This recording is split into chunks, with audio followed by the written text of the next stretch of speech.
Timer's running? Yes. All right. Okay. This is Andy here, and I'm interviewing Adam Kokesh in his Freedommobile, and he is running for not President of the United States of America for the Libertarian Party nomination in 2020, and we are at Ohio State University in Columbus, Ohio. So, Adam, why don't you give us a brief rundown of your platform, basic points? The platform is the peaceful, orderly, responsible dissolution of the entire United States federal government.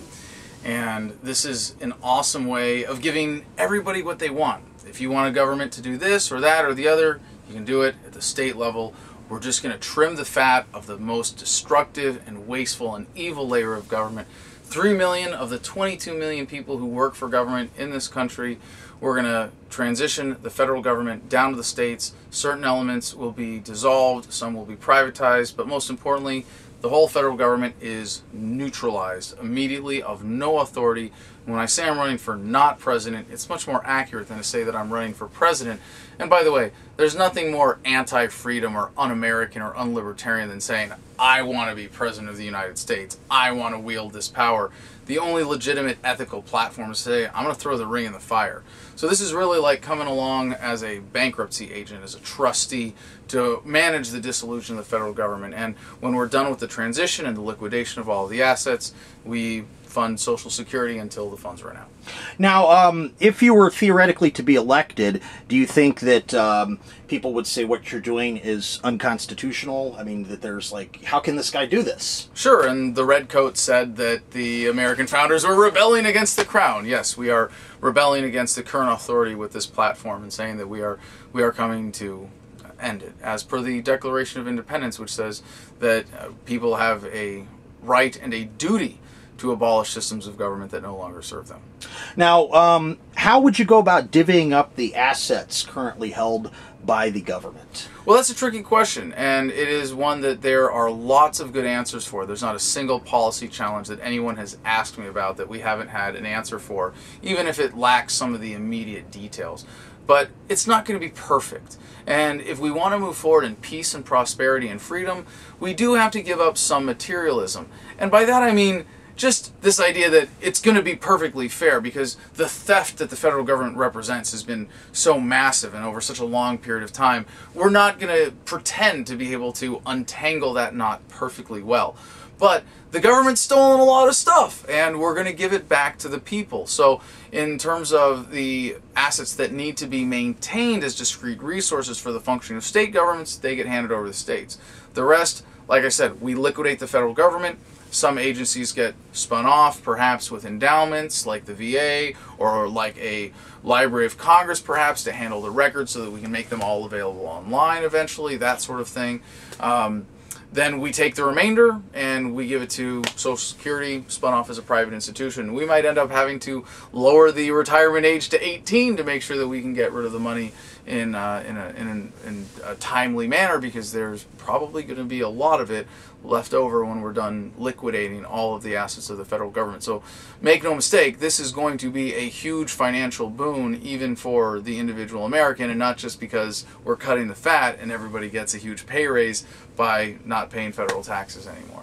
Now, unfortunate reality is that there's a lot of people out there who are making their living off of government. And that's at the federal level, the state level, and the local level. Now, you're running for a federal office, correct, and so you're just concerning yourself with the federal level. Right. Now, I've had an idea, and I discussed this with you last night at dinner, about offering some sort of a severance package to government workers. Do you think if something like that, like how would you get the government workers on your side? Because the way they and their families are thinking, they're not really so much thinking about philosophy like libertarians are. They're thinking about, how am I going to get my paycheck? You're going to put me out of work. Sure. So would you think there would be some way to offer them some sort of a like a golden parachute or something if you were shutting their agency down? No, and they don't deserve it, and they shouldn't get it. They're going to get about 2 months' notice from when we win the election till when we give walking papers to 95+% of the federal workforce, leaving a cleanup crew to manage the transition. But we're talking about, again, less than 3 million people who work for the federal government. That's less than 1% of the population, and we're never going to have their support. But as for the other 19-something million people who work for government at the state and local levels, most of them really resent federal meddling. They resent federal authority. If they could have the federal funding, which comes at a huge cost of all the inefficiencies, and, hey, the Pentagon just lost $6 trillion, kind of mistakes that happen at the federal level. I think if we show them a practical way, we're going to have the support of most state and local government employees who are going to say, yeah, we want our jobs to be more relevant because we're closer to the people in our state and we're better at serving them and meeting their needs than the people in some far-off capital in D.C. trying to tell us how to do our jobs. So for them, it's a no-brainer, easy sell for them. The only people who are really going to oppose this on selfish grounds are those 3 million. And frankly, politically, we don't need them. And what about all there's also government contractors, and then there's people who are on government welfare programs. Mm-hmm. What would be what would you say to them? Well, like I said, Social Security, we're going to be able to continue to fund that. I think that's the big one. That's the most important one. As for everything else, there's going to be an orderly transition for those welfare programs to go down to the state level. So we're going to, like I said, we don't want to pull the rug out from underneath anybody. This is a peaceful, orderly, responsible process. So when we take charge of the federal government, we assign custodians to each agency for the purpose of managing that transition. They will be handing over the roles, the data, the resources to the states where they can pick up where the federal government is leaving off. Now, what's to stop any states from being tyrannical? A person's rights can be violated by the local and state government just as easily as the federal government. Sure, so it's absolutely possible, and most of the crimes committed by state governments are done with the blessing and empowerment of the federal government. So if you want to reduce the corruption at the state level, the best thing to do is eliminate the federal government that's protecting those state governments from real accountability to their people. Okay. Now I'd like to talk a little bit about libertarian strategy. When Ron Paul was running for office from 2007 to 2012, it seemed like there was a really big movement behind Ron Paul. Lots of people got woken up, and I think it wasn't that kind of how you got active. I guess you were in Iraq. No, I was active before that. Yeah. Okay, but a lot of people did get active because of Ron Paul. Absolutely, and I was definitely involved. I organized Veterans for Ron Paul. I think it was really important to note that.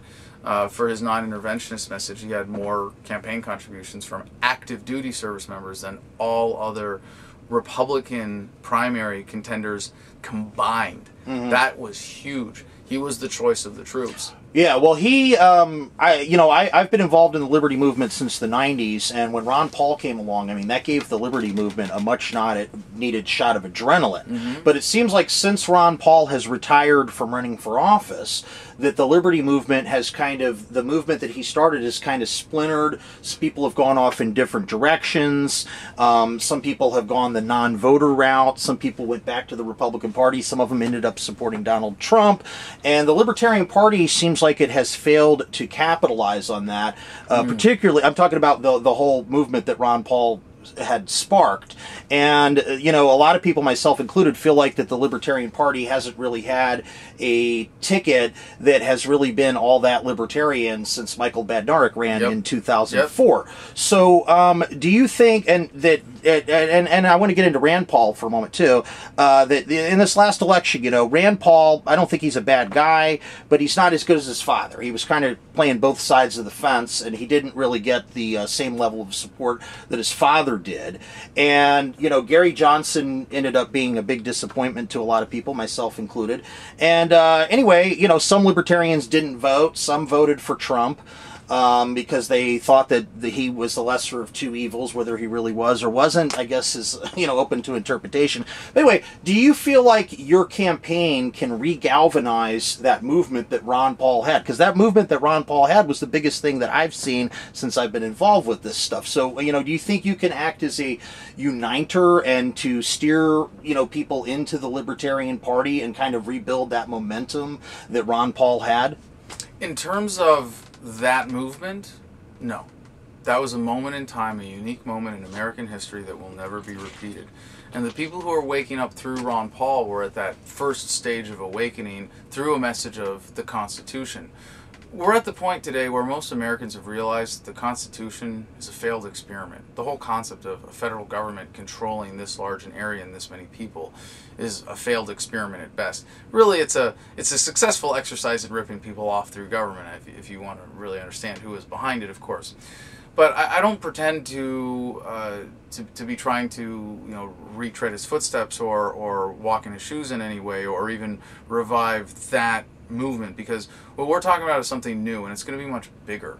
What we're talking about with localization being the focus, as opposed to ideology or forcing a particular vision of politics on an entire country or region, we're putting that just to bed. We're not doing that anymore. We're not here to argue. We're not here to debate. We're not here to play politics anymore. It's time for the adults to come in and take charge and say, this racket has to stop. This is not just silly and dangerous, but it's destructive and evil.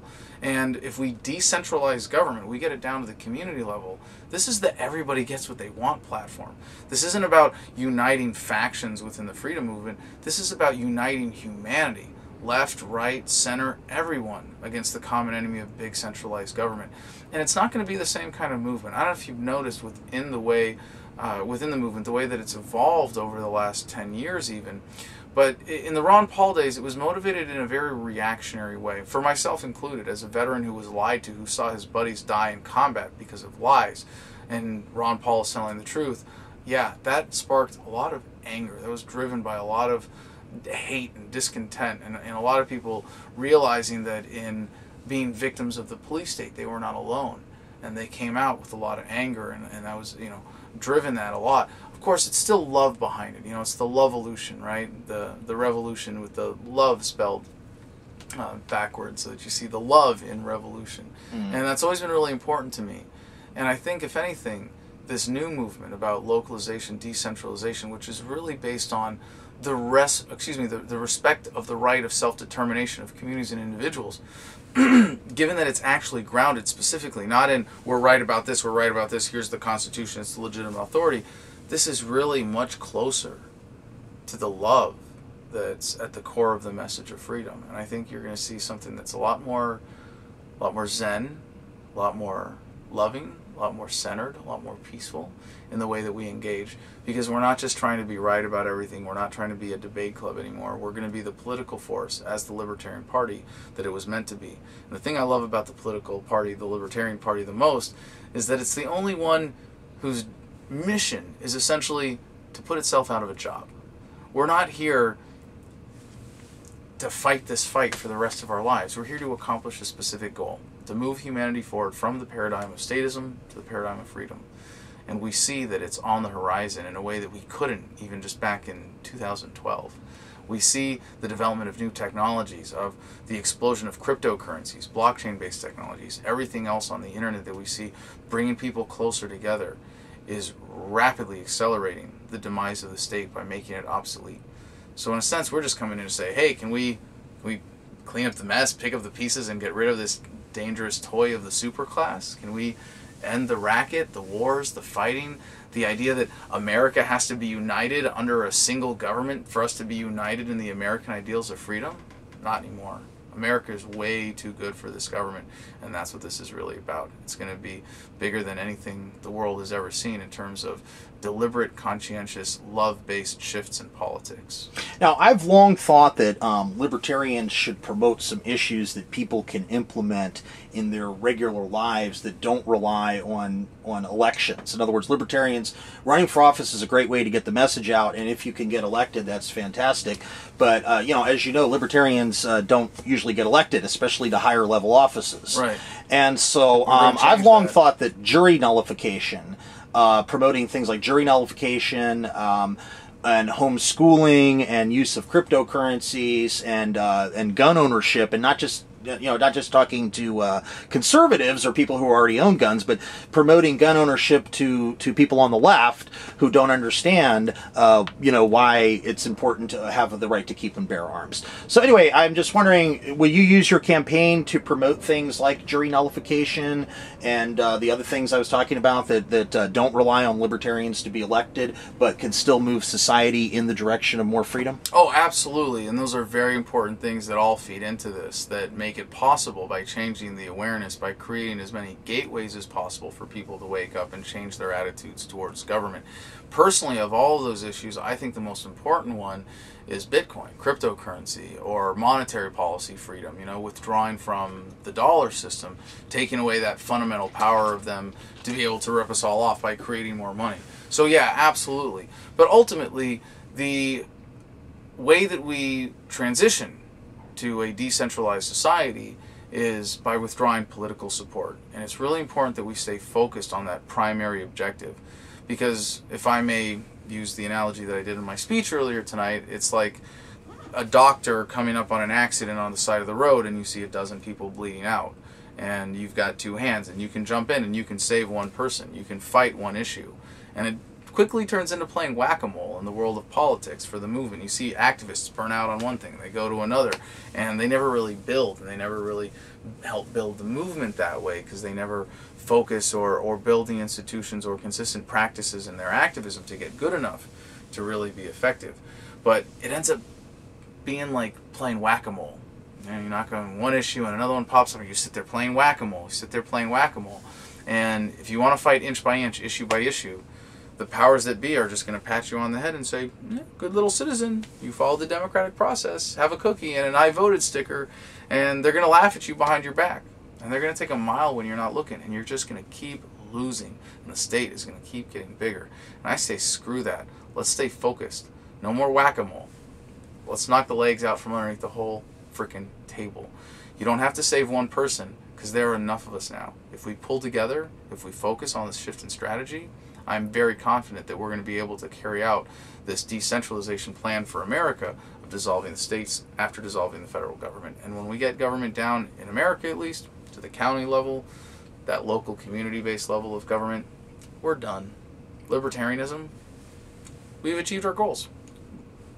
Whatever government we have at that level is essentially voluntary, and by my definition, isn't government at all. Just private property, societies, collectives, communities, people coming together to live in harmony based on their values. And it's a beautiful world that I think everybody can get behind the vision of. Now, are you going to be seeking other people to run for other offices if you were to become the Libertarian Party's presidential nominee, running for, Congress, U.S. Senate, or whatever, city council? Absolutely. On the same platform? Yeah, absolutely. And I think it's important that we have people at every level taking advantage of every platform within the political process to get up and take every opportunity to spread this message, spread their message, spread that awareness. And where you have the opportunity to win and actually reduce government coercion, I think it's really essential. But also to have people who are running for governor specifically to say, yep, we're ready to take over for the state. From the federal government, we have here's how we would do it in our state. I think there's actually a huge policy gap there, in a sense, in my platform that I can't touch because it's outside of the authority of the presidency to say, well, this is what a state government is going to do when the federal government dissolves. And I think especially for the role of governors in this transition process, that's going to be very important. And we're at the point now we've got a lot of great experienced candidates in the LP who are ready to step up and do that. And as we travel the country, we find that there are a lot of people who are excited about this platform and want to do it.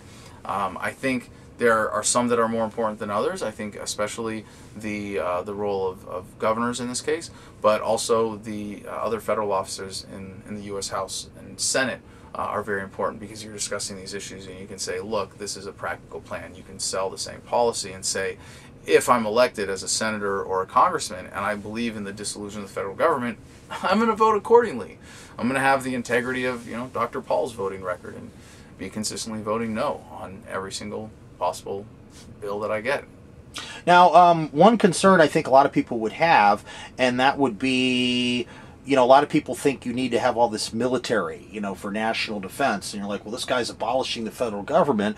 What are we going to do about defense? So how would you answer those people? And actually, as a side question on this, the U.S. government has a large stockpile of weapons of mass destruction. What happens to that weapons stockpile? And for that matter, what happens to all the rest of the assets of the U.S. military? Are you going to, sell off tanks, or would they go to the state National Guard, or what would you do? Sure. Well, I got to attack the premise of the question first, which is basically, without a military, how are we going to be safe? Which is kind of like saying, well, without my umbrella, how can I go skiing? I mean, it's just, doesn't follow at all. In that analogy, I know it's kind of silly. It's also not really accurate, because it's more like saying, well, how can I go skiing if I don't break my kneecaps first? It's a lot harder to go skiing when you have broken kneecaps, and it's a lot harder to keep a country safe when you have a military. Having a military actually makes us less safe, and I'm not just talking about from my personal experience in Iraq and Fallujah, where we literally made enemies faster than we could kill them, because that's how the global war on terror was designed. But fundamentally, we're lied to in what war itself is. We're taught that wars are fought between countries, when the reality is that wars are conducted by governments using violence to expand their protection rackets. And the founders of this country were right to oppose a standing army, because they knew that the militia was the only legitimate and effective defense of a people. Why did Admiral Yamamoto, World War II, not invade the mainland? He said because he would find a rifle behind every blade of grass. And the founders knew that the greatest defense of any people is a well-armed population that refuses to be governed by anyone. That's real safety. That's real security. So how do we organize this transition? To answer your questions in terms of specific policy, foreign base is really easy. Bring everyone home, sell the assets, no big deal, right? Yeah, I know. That's a major logistical undertaking in and of itself. We can do it. In terms of the legitimate defensive resources, the individual rifles, the individual troop carriers, tanks even, that can at least somewhat legitimately be justified as defensive weaponry, there will be an opportunity for states to claim some equitable share of those things.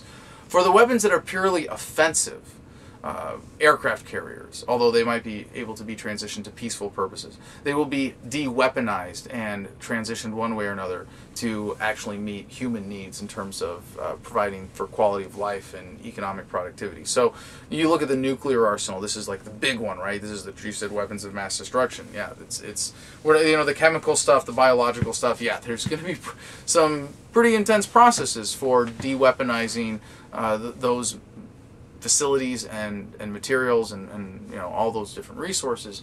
But the nuclear arsenal, first thing we do, we cut the cord of the red button. It's not going to happen. We're not going to have another nuclear attack again. It's just not going to happen. So the process of how do you handle the physical materials and the weapons, again, the first thing is de-weaponization. And then how do you transition them to peaceful means of being productive? Honestly, I can't tell you. I have all the answers. But I do have a few possibilities. We have a policy team working on this right now with a legal team to come up with the executive order as a comprehensive document so that by November 2020, the American people will know exactly what they're voting on. But with the nuclear arsenal, it could be that it's turned into a single nuclear power source. It could be that it's completely dismantled. It's going to really depend on what the technology of the day is and what the market demand is for those resources. Either way, they are owned by the American people. Whatever thing we do to sell them or convert them into money, whatever process we decide on, the funds are going to go to fund Social Security until that money runs out. So, if your plan were, if you were to get elected and you were able to do this, would you essentially, there would be 50 new countries forming? Mm-hmm. If the 50 states would each become their own country? They kind of already are. Yeah, they're states after all. Yeah. So they would, but there would just be no constitution binding them together. Correct. Okay, and so now. If you take libertarianism to its ultimate conclusion, would you agree that it leads to like a private property anarcho-capitalist society where there'd be no taxes and there would be no democratic elections because unless they were held by voluntary associations? Right. I did. Yeah. I mean, before I just like agree with everything you said, I have to just do a couple like fine caveats that are really more semantic than anything. So you might have a democratic election at the community level, at a city level, where people are part of that voluntarily. Is it really democracy? Yeah, you can kind of stretch the definition. Is it government? Well, when it's voluntary, I would say no. Are there going to be taxes? I'm not going to like go on a crusade if people want to call their service fees in these community organizations taxes. So there will be similar functions at the local level, but yeah, basically it's a libertarian social order of a voluntary private property-based society. Yeah. Okay. And so but at the local level, there would still be a government. It would just be a state government and maybe a city government or a county government. At the end of the carrying out of my authority as custodian of the federal government, yes, you would still have state governments. But we're talking about the ideal now, right? So then you dissolve the state governments, and then you get government down to the county level. And when government in the United States, at least, and I don't mean to presume for the rest of the world based on their culture and economics and governing structures, but at least in the United States, we can say, when we get government down to the county level, we're done. We get to retire. Libertarianism isn't really relevant anymore, because at that point, they're not governments. They're private property collectives already. They're really not, because they're not coercive. They're voluntary. You can secede on your own property. There's nothing to stop you. There's no higher authority saying, no, you have to be a part of this union. And I think the paradigm will have so shifted that the idea of starting your own society, hey, we're going to get over in the corner of the county here and buy a few lots, and we're going to secede, and we're going to create our own startup society, our own city, our own homestead collective, our own community, our own commune, if that's what you want. You have all the power to do that. Yeah, well, I've long thought that libertarians should form their own voluntary communities, kind of like, as an example, I gave you a dinner last night with Pork Fest, Yep. It's kind of like a mini libertarian society, but it only lasts for a week. Right. Well, the reason it's a libertarian society is because everybody that goes there is a libertarian, And so I thought, well, instead of having Pork Fest last for a week, why not just make it last for a year, And so do you think that you can have a libertarian society when there's people that you're living next to don't really want liberty? Because I kind of think that there's a lot of people in our present society here in this land territory we call the United States of America that don't really, as you were saying earlier, they don't really want the same things that libertarians want. So do you think that libertarians can live around these people, even if it's in a local government, a city government, or a county government, and still expect to have a free society? Like, if most of your neighbors don't want to be free, how are you going to be free? Right. I think you've clearly pointed out the fundamental flaw in that strategy. The way that I like to say it is, we are only as free as the least free among us. In the sense that if you were to do that, imagine if the Free State Project, and they've been very successful. I think they do great work. And I think bringing libertarians together to create more free societies and show how they will work is an important part of this process. But it's not the be-all, end-all, because if New Hampshire were to break away and secede, in fact, they tried to, several members of the Free State Project officer corps tried to recruit me to be their candidate for governor in New Hampshire to run on a platform of seceding from the Union. And, I'm not from New Hampshire, and I don't presume to be able to carpetbag in New Hampshire, but I think it's a very intriguing idea. And if it succeeded, and it was just a small state like New Hampshire, and they really provided an example of how the federal government can be irrelevant, and how a stateless society can be better for everyone, and everybody there is happy and peaceful and productive. Well, it's just going to be like any other country that opposes the American government. They're just going to get bombed. And I don't mean to say that that's necessarily the inevitable conclusion of this, but they're going to be fought. There's going to be serious opposition. There's going to be infiltration and subversion. And if anything, they're going to make it look like Somalia, not Liechtenstein. So while I think there's a lot of value in that, it is not the be-all, end-all solution. Similar to agorism, because they kind of go hand in hand, right? Counter-economics, withdrawing your material support from the state. As long as they have the guns and the printing presses, you're never going to withdraw enough support to make that possible. You have to withdraw the consent of the broader public from the existence of the centralized state to make progress. What percent of the population do you think you'd have to get critical mass on this to where this plan of yours could actually be successful? I think we're going to have to win with 60-70% of the vote. I think it's going to come with a phase shift. It's going to be overwhelming, and I think it's going to happen in 2028. Wow. I think it's possible that we hit a black swan moment before that. So running in 20 and 24, I'm going to be running to win, and I'll be ready to win, and we will have a viable executive order that would have the comprehensive plan for dissolving the federal government entirely. But I think this is a really easy sell for most people. I travel the country, and I talk to people everywhere. I talk to people at, car shops and gas stations mostly. But when you say, hey, we want to dissolve the federal government and make your voice and your vote matter in your community, most people are like, yeah, we don't need the federal government. I think people are a lot more ready for this than most political pundits think. And I think this is going to be one of those times where we get to prove all the analysts wrong, and that's not particularly special because as things in the human experience are all accelerating exponentially, a lot of things are going to start to get fuzzy. The old models don't apply anymore, and right now humanity, just in the age of the internet, is certainly not feeling very bound by the idea that things have to be that way because they've always been that way. Now, this sounds like a little bit of a radical concept for like the average person to grasp. So I think one question a lot of average people would have would be, okay, if you get rid of the federal government and then we have, the 50 states are now their own country. Hold on, I think you're wrong. You don't think so? Have you gone and talked to a lot of Americans? I have, actually. Well, I know you have because you do. But I know you haven't specifically about this because no one's been talking about it. Yeah. Well, you haven't been talking. Correct me if I'm wrong, but you haven't been going out saying, "What do you think of dissolving the federal government, making 50 states the highest forms of government in America?"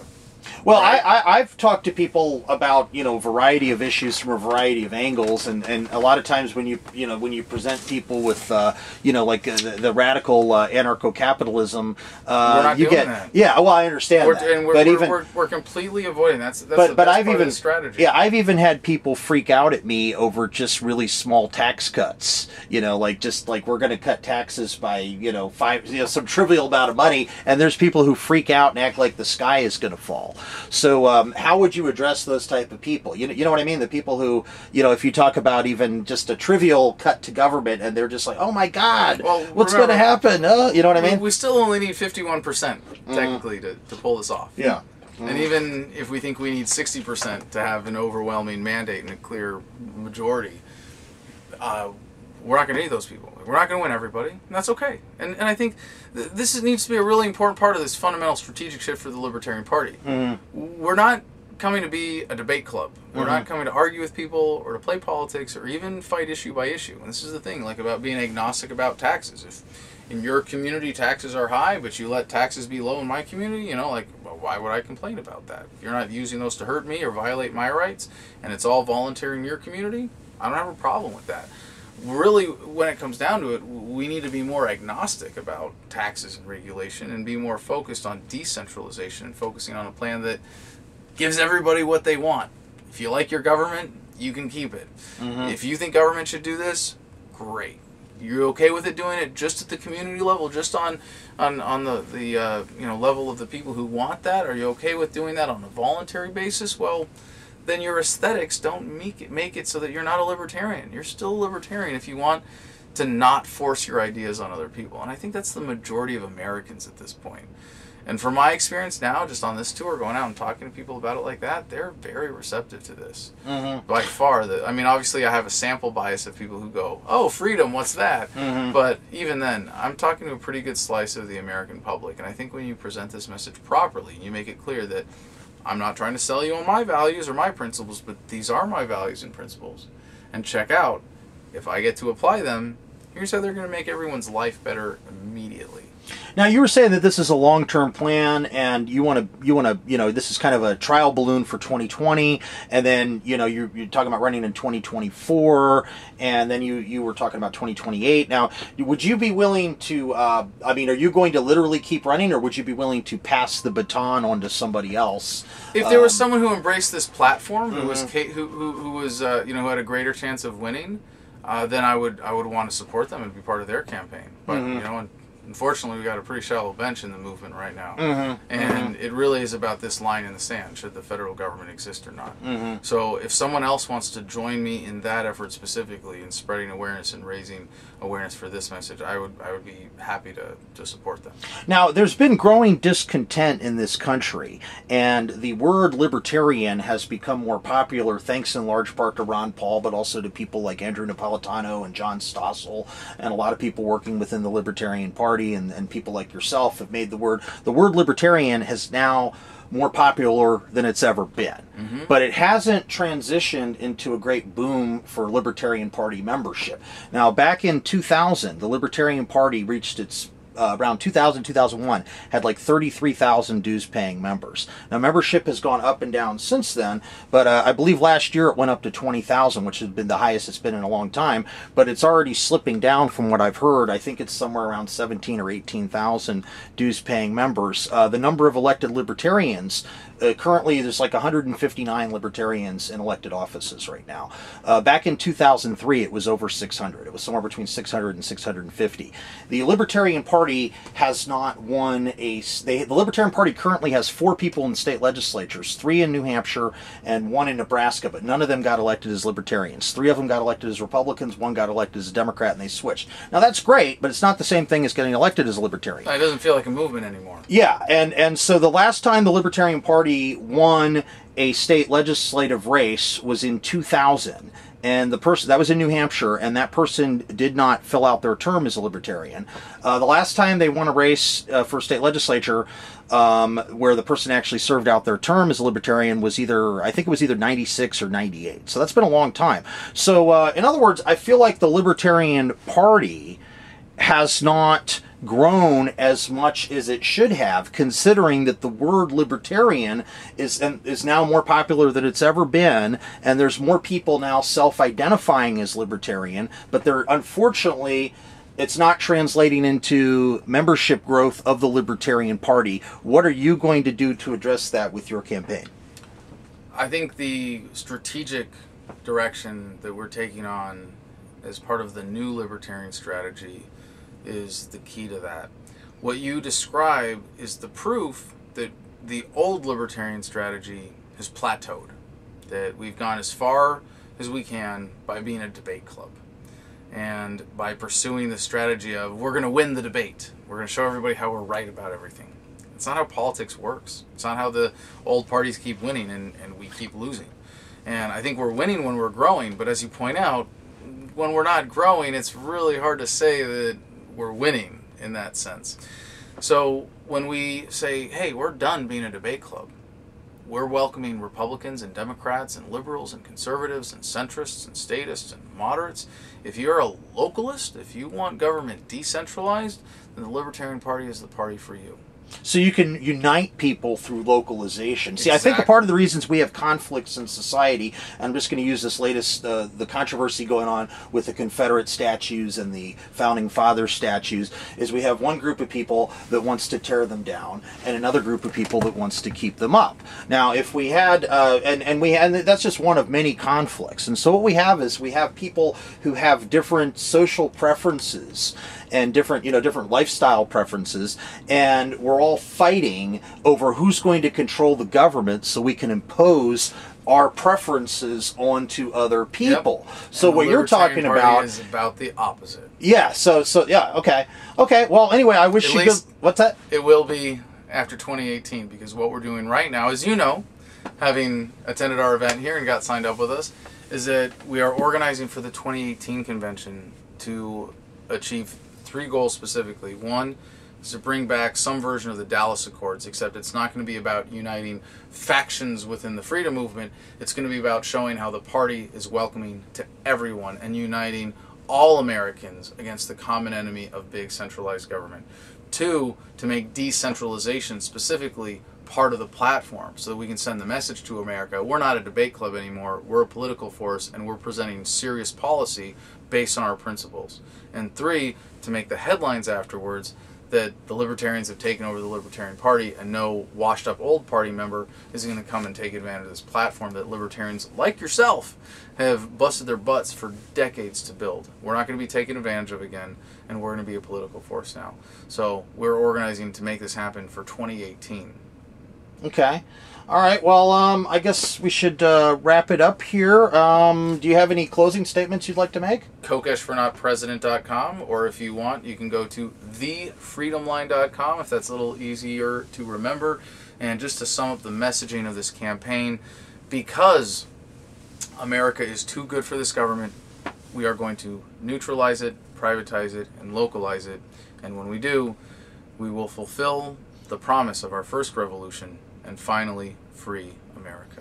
So I guess actually before I go, so you know, where I was talking about issues of controversy like abortion. So if you talk that to the local level, you know, you could say, hey, the people who don't want abortion can go here. The people who do can go somewhere else. Well, hey, my position on abortion is extremely clear.